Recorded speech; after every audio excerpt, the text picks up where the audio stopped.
I think it is clear to believe in the power of ideas. Fresh thinking of the Manhattan Institute.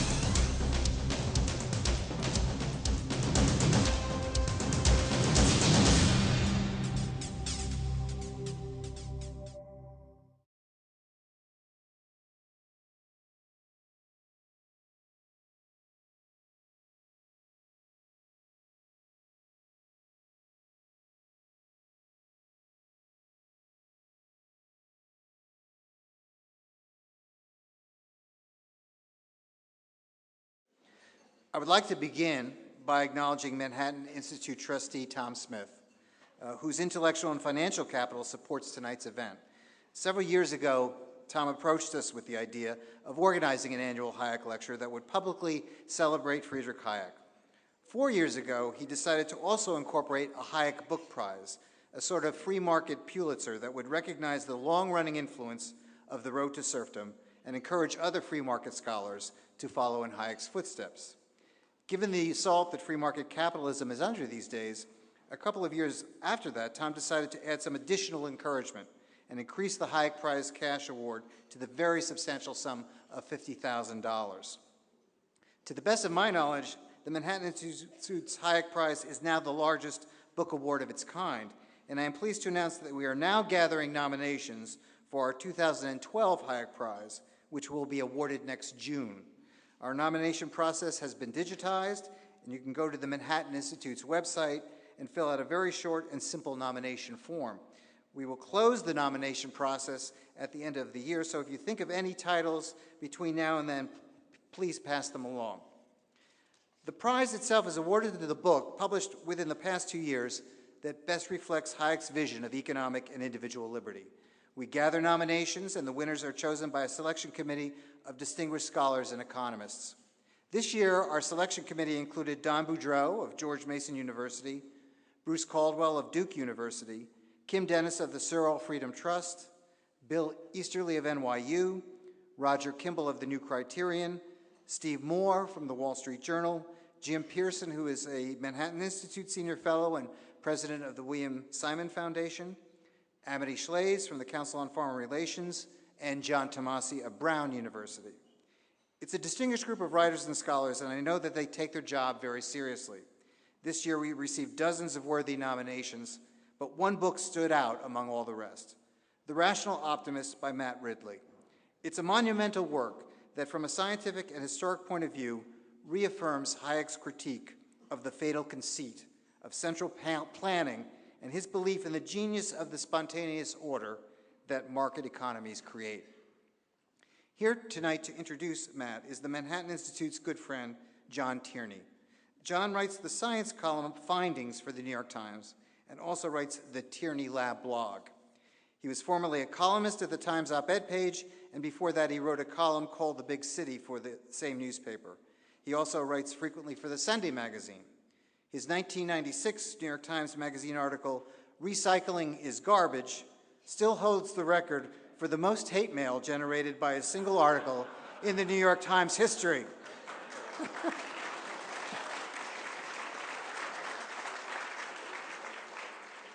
John is also the author of several books. His latest, Willpower, Rediscovering the Greatest Human Strength, has just hit the shelves. The book, which he co-authored with the psychologist Roy Baumeister, reveals the secrets of self-control and how to master it. It's a fascinating book that provides a great deal of insight into how the brain works, and throughout history, different civilizations have viewed willpower as the one truly indispensable virtue. John is quite simply one of the brightest, funniest, most original writers I've ever encountered, and we're grateful to have him here with us this evening. Please join me in welcoming John Tierney.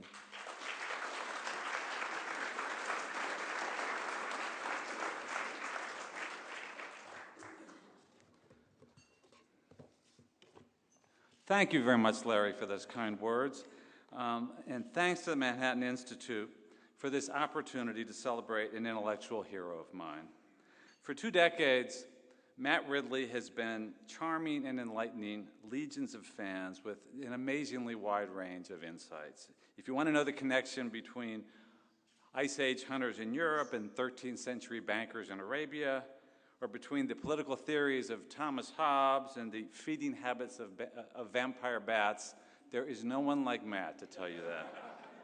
And yet, for all of Matt's amazing knowledge, he has not succumbed to the fatal conceit of intellectuals. He doesn't believe that wise people like himself should be planning everyone else's life.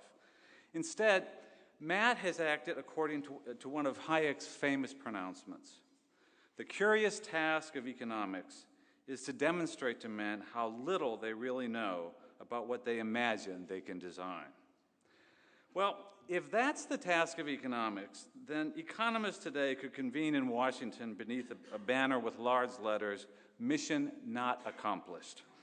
Most politicians still imagine that they create jobs. Most intellectuals still equate larger government with greater virtue. Well, Matt Ridley disagrees, and he has looked at a wider range of evidence than just about anyone else, at millions of years of evolution, tens of thousands of years of economic history. I have no idea where he finds the time for this. After getting a PhD in zoology at Oxford, he did some slumming in journalism at The Economist, and then he returned home to northeastern England to produce one remarkable book after another about science and society. His books have been honored repeatedly, sold more than 850,000 copies in 30 languages. My favorite of his books used to be The Origins of Virtue, in which he combined anthropology and psychology, genetics, economics, and game theory to look at the evolution of cooperation in human society. He considered previous theories, and then with his usual flair, he reached his own conclusion. For St. Augustine, the source of social order lay in the teachings of Christ. For Hobbes, it lay in the sovereign. For Rousseau, it lay in solitude. For Lenin, it lay in the party. They were all wrong. The roots of social order are in our heads.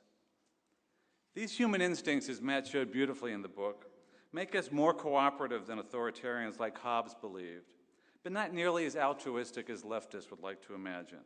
In Matt's words, we are not so nasty that we need to be tamed by intrusive government, nor so nice that too much government does not bring out the worst in us. Well, that was my favorite book until he wrote the one that we're here to celebrate tonight, The Rational Optimist, How Prosperity Evolves. It's even more ambitious in its scope, it's more satisfying in its conclusions, and even more fun to read. Who can resist a book that starts with a prologue titled, When Ideas Have Sex? I'm still hoping to see the PowerPoint version of that concept, Matt. The book challenges the doomsaying of intellectuals along with their penchant for blaming most of the doom on non-intellectuals, and most often on the selfishness of merchants. The ancient Phoenicians who sailed the Mediterranean in trading vessels were denounced by Hebrew prophets and Greek poets. The entrepreneurs of the Industrial Revolution were reviled for their dark satanic mills, just as today's corporations are accused of exploiting workers and consumers and ecosystems around the world. Again and again, merchants have been dismissed as social parasites, as uncultured babbits, by contrast with the wise emperors, the clever scientists, and the creative artists supposedly responsible for social progress. But you'll find a very different view of merchants and progress and social parasites in The Rational Optimist. Matt provides a grand unified theory of history and economics from the Stone Age to the year 2100. He offers a fresh explanation of how our species prevailed and what forces have driven advances in culture and revolutions in technology, and why these forces today make our future brighter than ever. Before he explains his theory, I'll give you one advance hint. A certain Austrian economist would have loved it. Ladies and gentlemen, I'm pleased to present the winner of the 2011 Hayek Prize, Matt Ridley.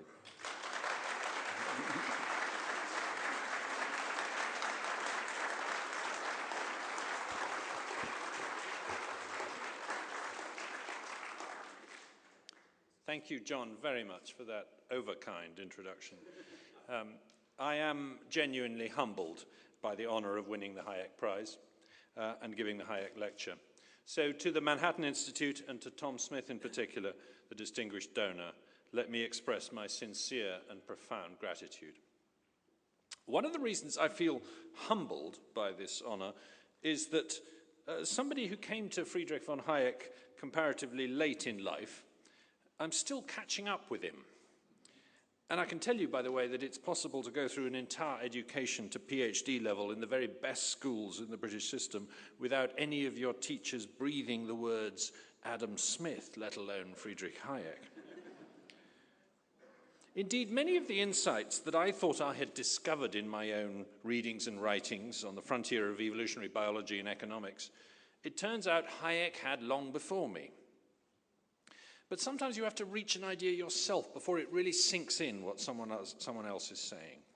And it's one of those insights that I want to talk about tonight, namely the collective brain.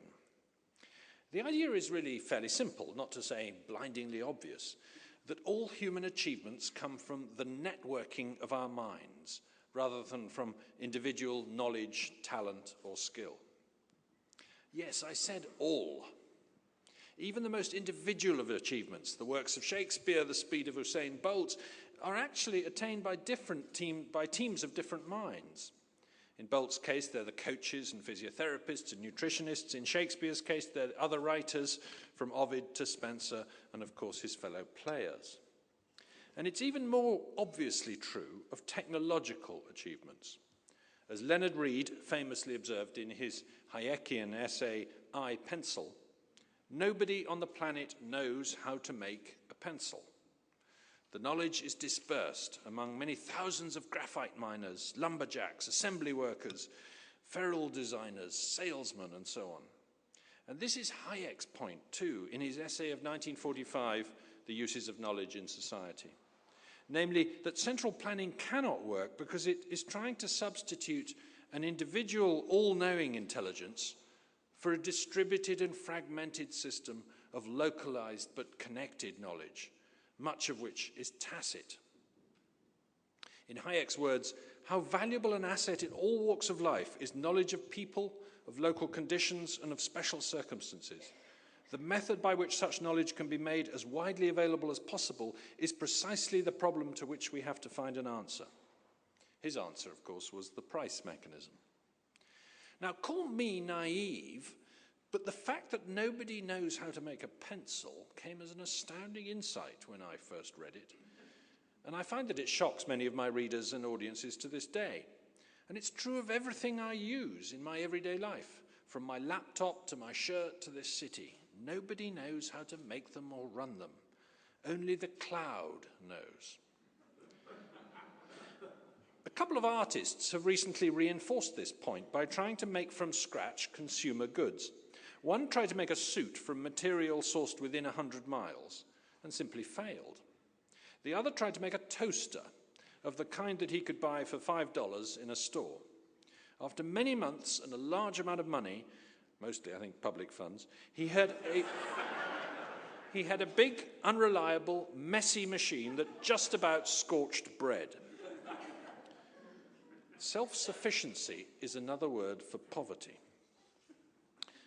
One of the things that I've tried to do in my book, The Rational Optimist, is to take this insight as far back into the past as I can, to try and understand when it first began to be true. When did human beings start to use collective rather than individual intelligence in this way? And in doing so, I find that the field of anthropology and archaeology needs Hayek quite badly. There are debates about what made human beings successful and what caused the explosive takeoff of human culture in the past 100,000 years, simply never include the insight of dispersed knowledge.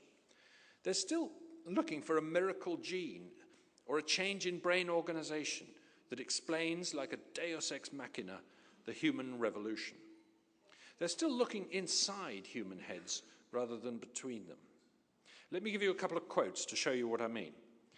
I think there was a biological change, a genetic mutation of some kind that promoted the fully modern ability to create and innovate, said the anthropologist Richard Klein in 2003.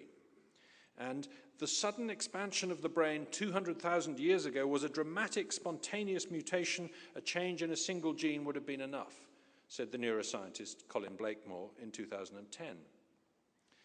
Well, Colin is a very clever fellow, but there was no sudden change in brain size 200,000 years ago. We Africans had slightly smaller brains than Neanderthals.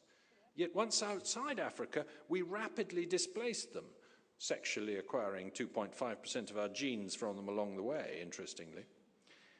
And I think the reason we won the war against Neanderthals, if war it was, is staring us in the face, though it remains almost completely unrecognized among anthropologists.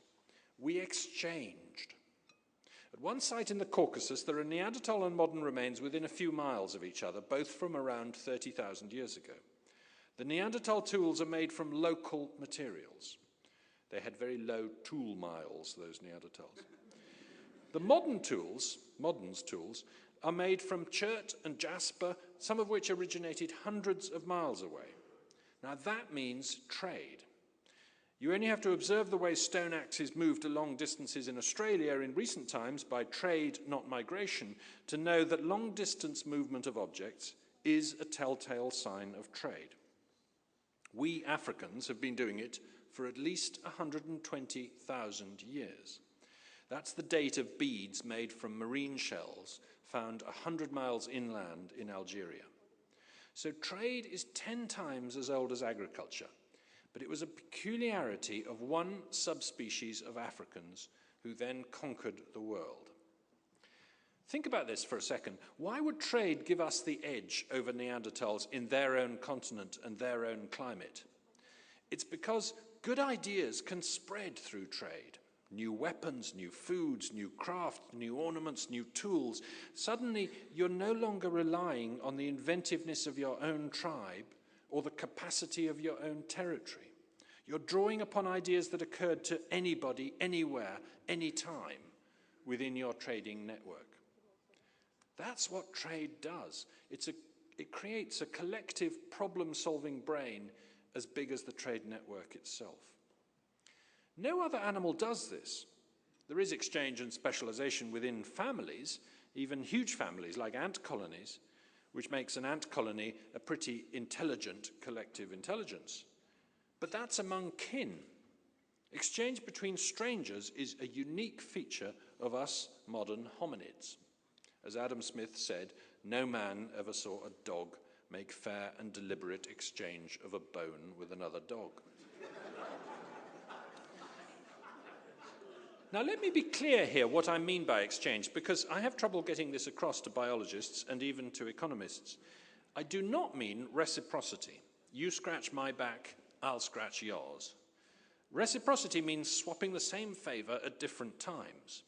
In the case of vampire bats, which John mentioned, I'll give you blood tonight because I fed and you didn't. You give me blood when you get a meal and I don't. That seems to be the rule that operates in vampire bat roosts. Exchange is different. It means swapping different things at the same time. There's a reciprocity industry in evolutionary biology these days, exploring models of prisoners' dilemmas to understand how cooperation evolves through mutual back-scratching. And I covered some of this in The Origins of Virtue. But I think it's at least partly barking up the wrong tree.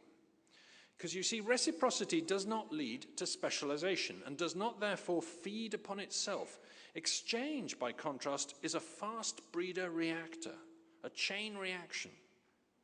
The more you exchange, the more it pays to specialize, and the more you specialize, the more it pays to exchange. That's the basic Ricardian insight. Lots of other animals do reciprocity. Only we do exchange between strangers. So only we got explosive technological and cultural evolution.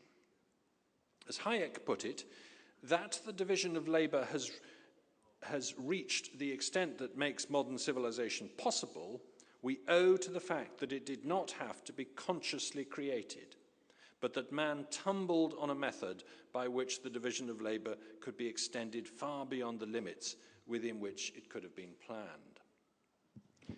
Now, as you may know, and as John alluded to, I argue that the invention of exchange had the same impact on human culture as the invention of sex had on biological evolution. Effectively, they both made their evolutionary systems cumulative. Plenty of other animals have culture. Chimpanzees teach each other how to crack nuts with rocks, maintaining local traditions in the craft. But none shows cumulative, accelerating, dynamic culture like ours. And just as sex enables you to inherit a genetic mutation from anywhere in your species through the recombining of genes, so exchange enables you to inherit an idea from anywhere in your species by the recombining of ideas. So indulge me in a little more ancient anthropology before I come back to the modern world.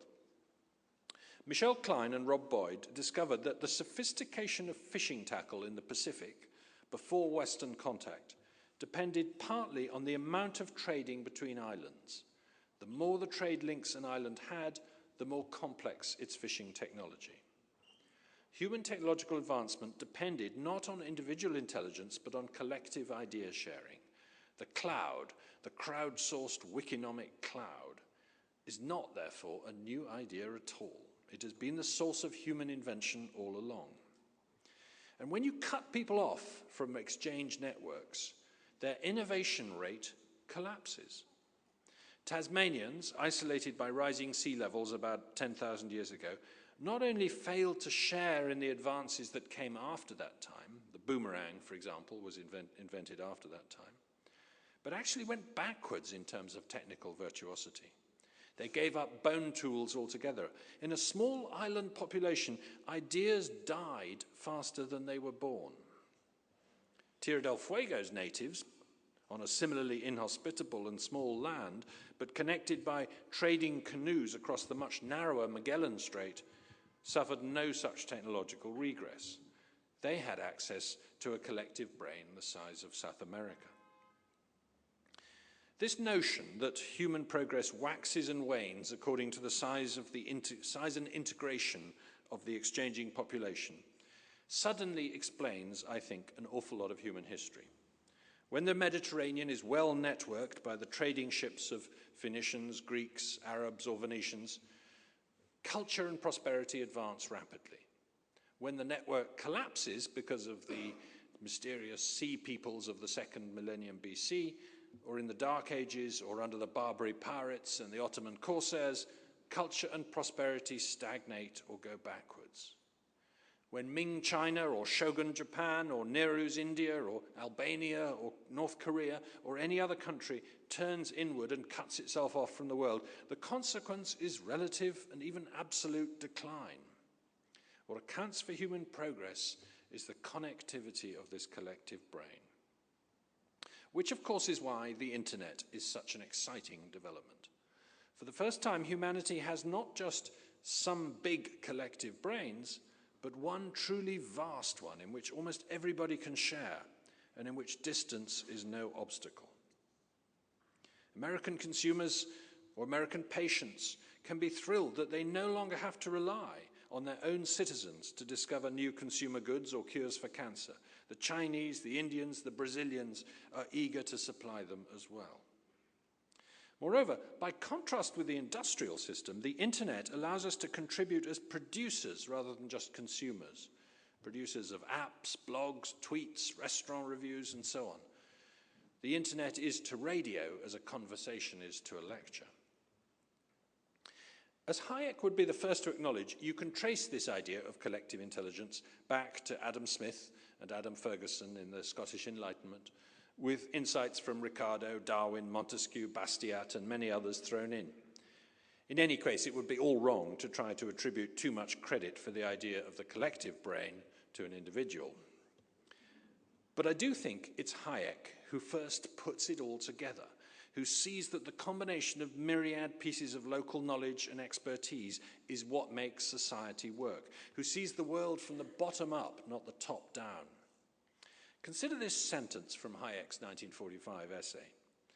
The marvel is that in a case like that of a scarcity of one raw material, without an order being issued, without more than perhaps a handful of people knowing the cause, tens of thousands of people whose identity could not be ascertained by months of investigation are made to use the material or its products more sparingly. What strikes me as an evolutionary biologist by training about this is how Darwinian it is. Compare it with Charles Darwin's description of natural selection. Thus, from the war of nature, from famine and death, the most exalted object which we're capable of conceiving, namely the production of the higher animals, directly follows. Even though Hayek was, I think, perhaps too much influenced by some group selectionists in Oxford, there is no doubt that he got Darwinism. He saw straight to the point that it was a bottom-up, emergent, spontaneous phenomenon. And he saw right through the top-down nonsense of social Darwinism to the idea that cultural evolution happens by natural selection among ideas rather than among genes. That in cultural evolution, ideas die so that people don't have to. It's a notion that is only now being revived in rigorous form by anthropologists like Joe Henrich, Rob Boyd, and Pete Richardson. And by the way, as someone who appreciates natural selection as much as free market economics, I long to get more people to see the bottom-up similarities between these two ways of seeing emergent phenomena. It's a source of frustration that so many free market types who don't think government can or should run the world nonetheless think that God can and does run evolution. Rick Perry, for instance. And that so many of my evolutionary fellow travelers who think genomes and species evolved rather than were designed turn into rampant creationists when they express political views, only with the government playing the role of intelligent designer. My friend John Sulston, for instance. Now, for me, one of the most fascinating implications of this understanding of the collective brain is how touchy-feely liberal it is. As a champion of both natural selection and free market economics, I'm quite used to the charge that I'm either resigned to or advocating human selfishness and individualism. Mention the word Hayek in a meeting of evolutionary biologists, and it's as if you've said Voldemort. I tried it once. Yet here am I, and Hayek, saying that it's human collaboration that is necessary for society to work. That the individual is not, and has not been for 120,000 years, able to support his lifestyle. That the key feature of trade is that it enables us to work for each other, not just for ourselves. That there's nothing so antisocial or impoverishing as the pursuit of self-sufficiency. And that authoritarian top-down rule is not the source of order and progress. How exactly is all that right-wing?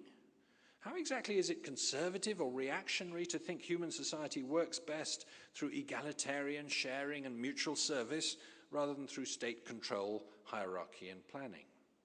Truly something very weird has happened to the word when I'm condemned by left-leaning commentators as a right-wing zealot for advocating freedom for people to exchange ideas and serve their fellow human beings, thus encouraging social change, while my accusers demand more power for Leviathan to control my life, charge that free trade is bad for the people who freely choose it, and muse about the suspension of democracy to advance the greater, greener good.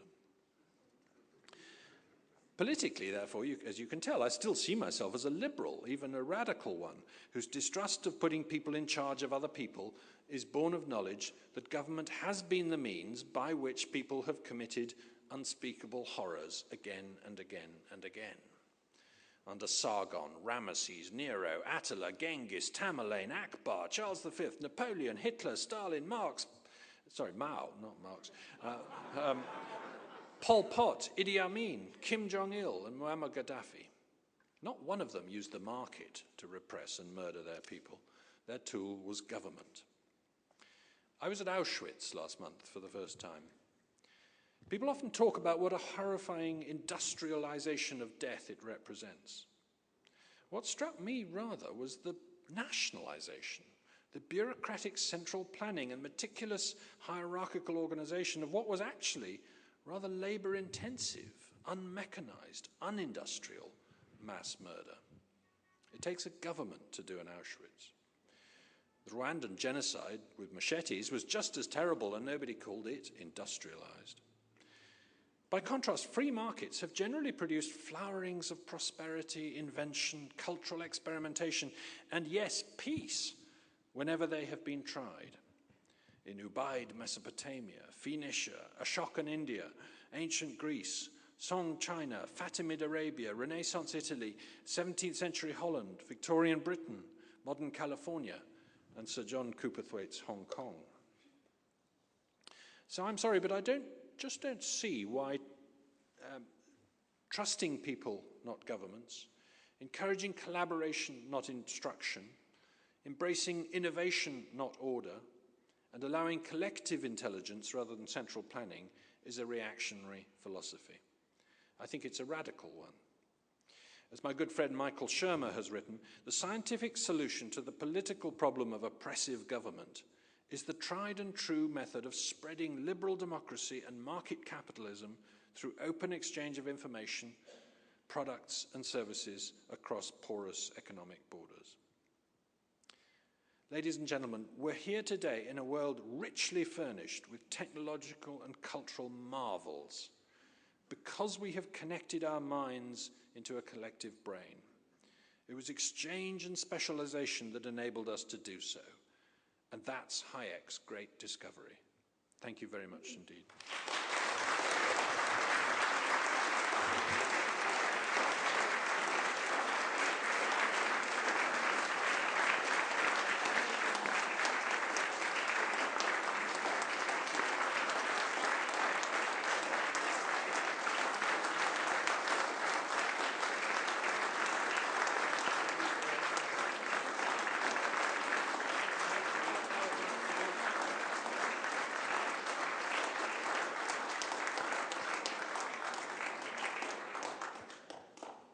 Actually, we have a good amount of time for questions. I believe we have hand mics in the audience.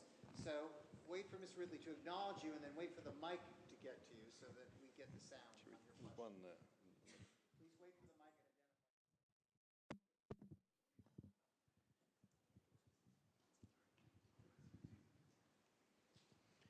Martin Hutchinson, Reuters Breaking Views.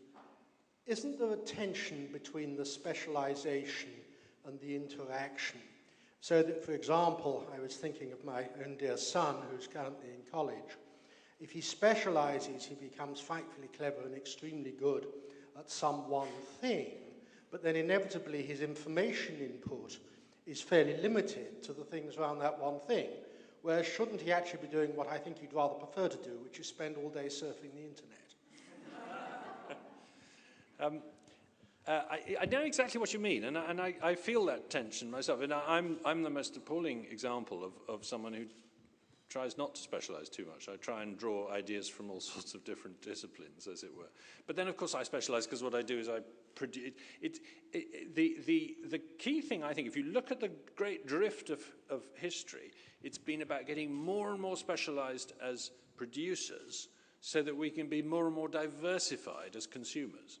So as long as he can find one thing, this is your son I'm talking about, as long as he can find one thing that he can make, that he can get really good at making, whether it's information or products or services of some kind, he can exchange that for the time and the wherewithal and the internet to supply him with a huge diversity of things. So I think the key ingredient is to understand this. Self-sufficiency, by definition, means that your production is quite wide, but your consumption is no wider. The great trick has been to narrow your production and diversify your consumption. There's one right at the back. Yeah, Mark Skousen, editor of Forecasts and Strategies. Is there any positive role for central planning? Let me give you an example. Here in New York, there still is no easy way to get to LaGuardia Airport. You go to other major cities around the world, they've got subways, they can go direct. London has recently created a very fast train into the city. We can't do that in New York. Is that because we're all so bottom-up oriented that we can't solve public choice problems? And the other question I would like to ask is, you mentioned all the negatives of the great man theory, and you listed Mao and Stalin and all these bad guys.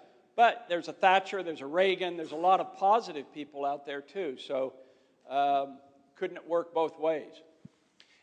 Yeah, just on the first point, the first question first. Yeah, I do think that there is a role for government in infrastructure, obviously, particularly in infrastructure. And to some extent, if you look at the history of the Industrial Revolution, Britain was advantaged over France by the fact that Parliament could sort of dictate that railway lines cut across people's land and things like that. And I think canals actually even had to, was a problem in France because to some extent the fragmentation of property rights made it harder in France, I think, or something like that. So, and I was just thinking about that today as I was walking around Manhattan. The grid system is centrally planned. London is an emergent phenomenon in terms of traffic. And it has its disadvantages as you get lost in little windy streets that don't lead where you think they're going to, and so on. Yeah, I absolutely think that to some extent you must have the ability for a democratic government to override the diversity in order to put in infrastructure projects. But do I think that power has been abused over the years? Yes, I do. And I think an awful lot of things are now being done by central authority that could be done by dispersed and collective decision-making. On your second point, that great men can be good as well as bad, yeah, maybe, occasionally. But I think the risks are asymmetrical. I can see your hand there. Do you want to get the microphone? Steve Hockman, recovering lawyer, mediator. I understand. I agree with all your theories of the free market system should allocate who gets what, when, the economic method of allocating among people. But my question is this. In the free market system, and some are born with greater abilities than others, there's always those who are going to fall at the bottom. And the question is, even in a free market system, if we feel, and if we're libertarian-minded, we recognize the fact that there are people who we have to help, okay? And my question is this. Can we justify subsidies to, whether it be entities of small business or tax subsidies by giving deductions to make the government subsidize our favorite religions or charities or what have you? Or should only subsidies go to needy people? That's my question. Yeah. Well, I agree with the thrust of your point, I think, which is that I think none of us are against methods of redistribution. I think we all know that there's got to be social safety nets, whether they're privately done or publicly done, and that society works much better if we encourage redistribution. I would just point out that a free market tends to produce much more egalitarian output than the hierarchical societies of the old days did. I mean, we've got much closer to equality under free market systems in this past 100 years than we did in previous centuries. But nonetheless, I think one should redistribute. The question is, does most of the money taken off you as a taxpayer end up going to subsidize the needy, or does it end up going to special interests? I only have to phrase the question to know what the answer is. Here in the US, in the UK, et cetera, et cetera. The power of special interests to colonize the tax system is, I think, the big problem. Some of those special interests may be worthy, but that's not the point somehow. The point is how do we make sure that the needy are at the top of the list? And I'm not sure that the current mechanisms of redistribution are very good at that. Next year. Tom Delzell, I work in commercial real estate, but we had a debate this morning about a book, I think it's called Superhumans, and pointing out that 40 million Americans on a planet of, 40 million people on a planet of 8 billion are millionaires, and something like 6,000 people really lead the world. Sorry, 6,000? That an incredibly small number of people really drive the world. I think that flies in the face of everything you just said, and I appreciate maybe if you give me a little ammunition to go back to these debates. maybe, and in particular, I made the point that what makes you think it was any better at that, 100, 500 years ago? Less concentrated. Yeah, well, that's true. I think that rulers had disproportionately more influence in the past than they do now, and also those 6,000 people, do they really control the world? I mean, does Bill Gates really run everything that happens at Microsoft, or do some of his employees have a role in that? If you see what I mean, these enterprises are collective ones, and the notion that there is one captain whose decisions everybody obeys is basically a sort of media myth that is convenient because it's easier to tell a story. Now, of course, Steve Jobs is an important figure in the story of Apple, but of course it's possible for an individual to affect the course of history in one way or another through an organization. But when I think of the goods and services I've used today, for example, the taxis and hotels and clean water and all these kind of things that I've taken, the number of people who supplied those is extremely large, because it's not just the man who drove the taxi. What about the guy who was growing the coffee that he was drinking, who drilled the oil well, where the oil was coming from for his cab, etc. So I think when you drill down, it's just not true that these few people control everything. I think it's a hugely dispersed collective enterprise. That would be my answer to your colleagues. Standing at the back.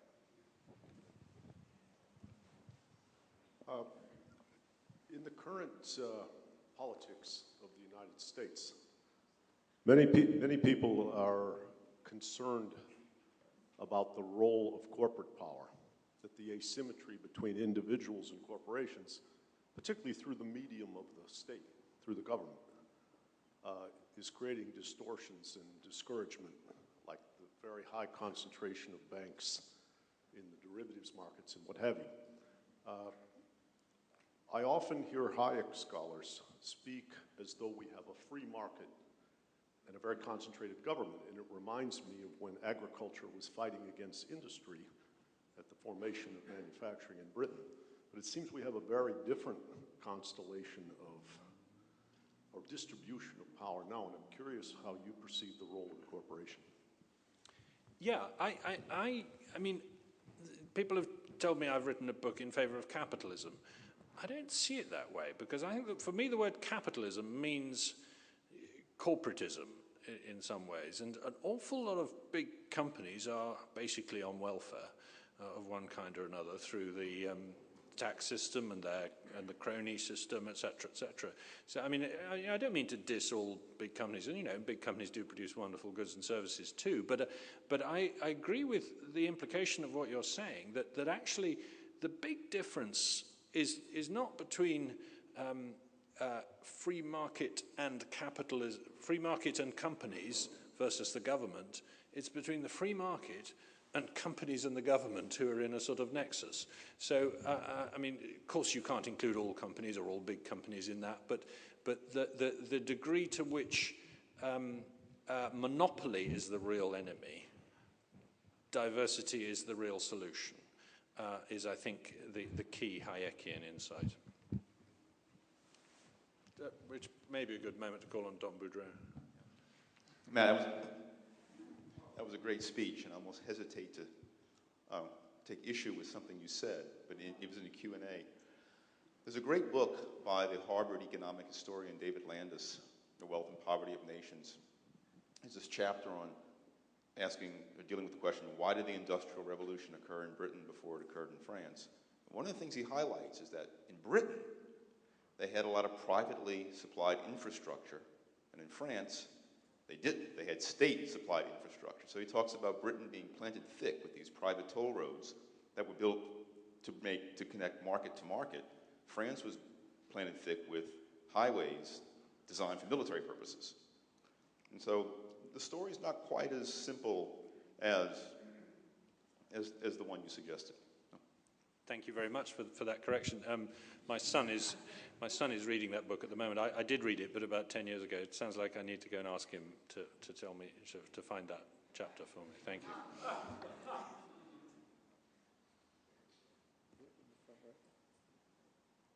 got one right in the front row.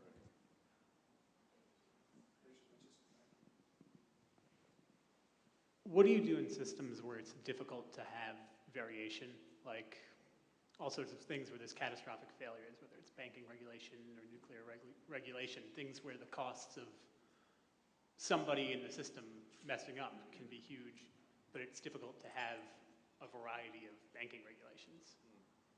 Yeah, I think that's a really nice question because there's a very good new book by Tim Harford of the Financial Times called Adapt, in which he points out that trial and error is actually the way we solve most of our problems, from the pacification of Iraq to the invention of new materials. The trial and error is much more important than we've ever appreciated, is his argument. And trial and error is fine, but we don't really want it in the nuclear industry, do we? You're quite right. Or indeed the financial industry. And so, you know, to encourage a diversity of different... and yet, of course, that's... in some ways, that's the problem. As I see it, the problem with the nuclear industry, let's just focus on that one well, as an example, is that it's kind of stuck down a route of water-cooled uranium reactors, which is the cheap and dirty option that it chose because they might work in submarines right at the beginning of the technology. And all the engineers are trained in that system. And so the idea of molten salt reactors, thorium reactors, all these other different technologies, which in theory could work much better, are kind of hard to get there. So in a sense, I would argue that we don't have enough diversity in the nuclear industry of designs. I'm trying to think how to take that parallel across to the financial industry, but I suspect it would take longer than I can. So one of the advantages of the sort of software world we've entered is that all sorts of things that where it used to be true that you couldn't do trial and error, you now can. So the design of a bridge, for example, you know, obviously trial and error, you know, put up 15 bridges and see which ones fall down is not a great idea. But put up 15 bridges within the computer, you know, simulate 15 bridges and see which one works best is not a bad idea. And so I suspect that there's a solution coming there, that because we can do so much in simulation now, that we can actually simulate different solutions to financial regulation and things like that as well. So the encouragement of trial and error is not, I think, completely off the table in these areas. On the aisle here. Paul Lintos, the management consultant. I'm quite impressed with how you have explained that the cloud helps us to develop brilliant and good ideas more quickly. But what strikes me is their society is very poor in discarding bad ideas.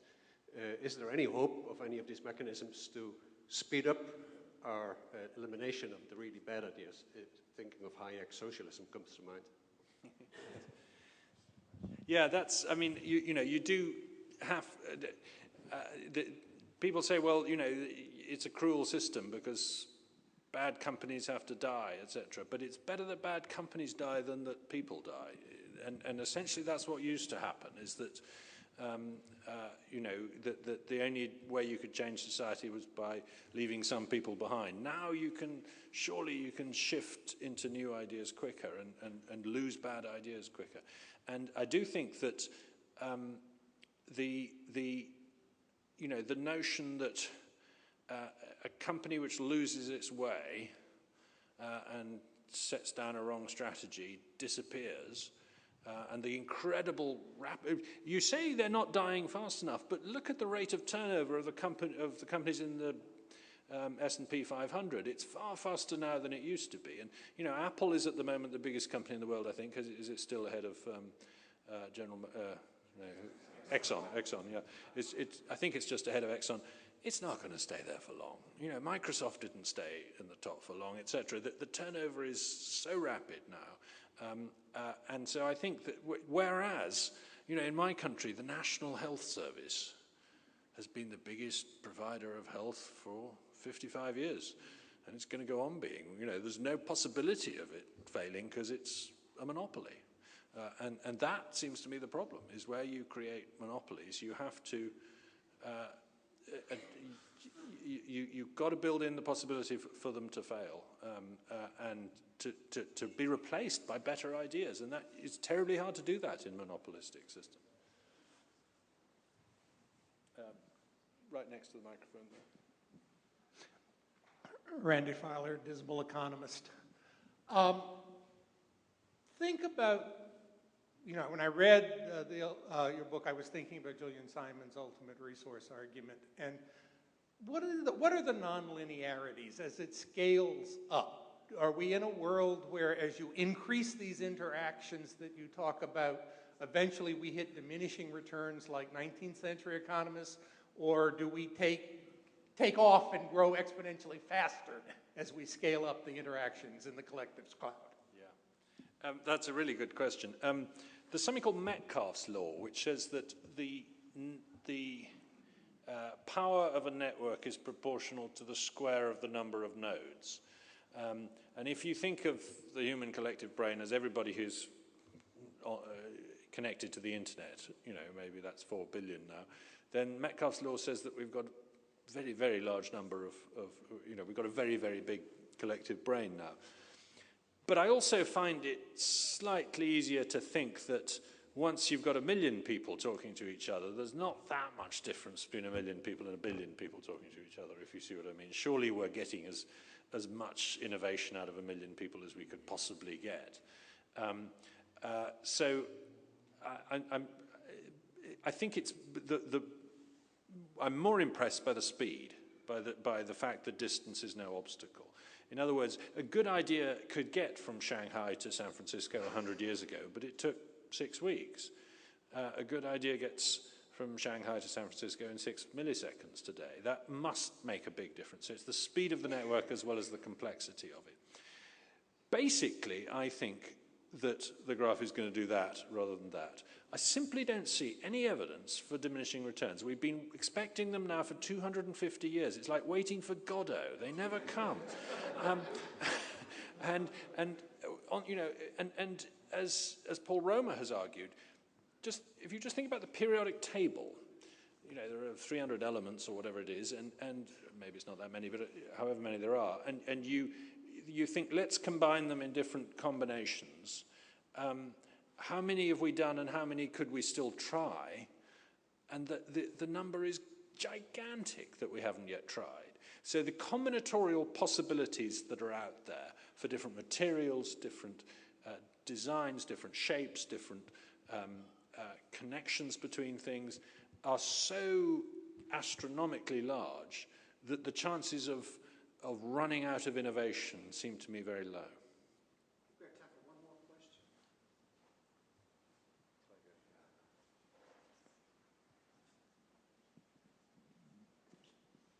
Thank you. Bill Sterling, Trilogy Global Advisors. This is almost just a follow-on from the previous question because I think most economists or analysts who study complex adaptive systems or emergent systems with emergent properties note that there are all kinds of power laws that develop. So, we won't just have billionaires, we're going to have trillionaires. And one person said, it's not, all men are not created equal, all men are log normally distributed, which means you've got the Bill Gates and then you've got the very, very poor. And how does that fundamental tendency of emergent systems conflict with our evolved, and you've done a lot of writing on morality too, kind of atavistic egalitarianism, that is also part of human nature. So what do you think the best thinking along those lines of how to kind of combine those two divergent issues is? I think that's a very interesting point because a lot of people are very disturbed by inequality, and they're not. I think it was Don Boudreau who once did a wonderful post in which he pointed out that if you have a meeting today with 10 people, one of whom is a billionaire, chances are, unless you know in advance, you won't be able to spot which one is the billionaire because, he's going to be wearing the same clothes, he's no fatter or thinner, he's no taller, whereas 100 years ago, he'd have stood out like a sore thumb. He was probably the only one with decent skin or whatever. Do you see what I mean? So the inequality is now all in the luxury. It's not in the basics. We've all got access to hot and cold running water in this city, but some of us have private jets. Not me, by the way. So why should we mind about inequality then, given that it's all in the luxury? Given that we're now equal when it comes to being able to clothe and feed and shelter and entertain ourselves, why should we care if a few people also have a private jet? But people do care. My point is not that we shouldn't care. My point is that people do. People feel viscerally beneath the surface that there is something wrong with gross inequality. And that has to go back to evolutionary psychology. It has to go back to the fact that by all accounts, hunter-gatherers did have a pretty egalitarian system. And compared with other primates, were very egalitarian. I mean, the hierarchy in a chimpanzee troop, it tends to be much stronger than what you see in hunter-gatherer tribes of human beings. And there's probably a good reason for that, which is called throwing weapons. It's no accident that Damon Runyon described guns as equalizers. Projectile weapons were a way of enforcing that nobody got too big for their boots. So, and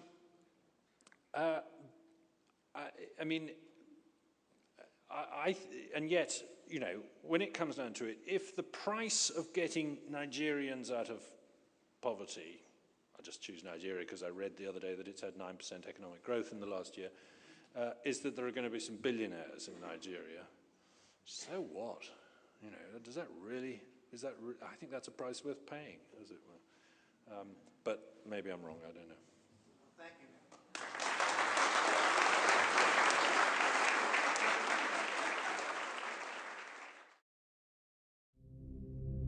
I think it is clear how fortunate we are to believe in the power of ideas. Supply the common sense and the fresh thinking of the Manhattan Institute.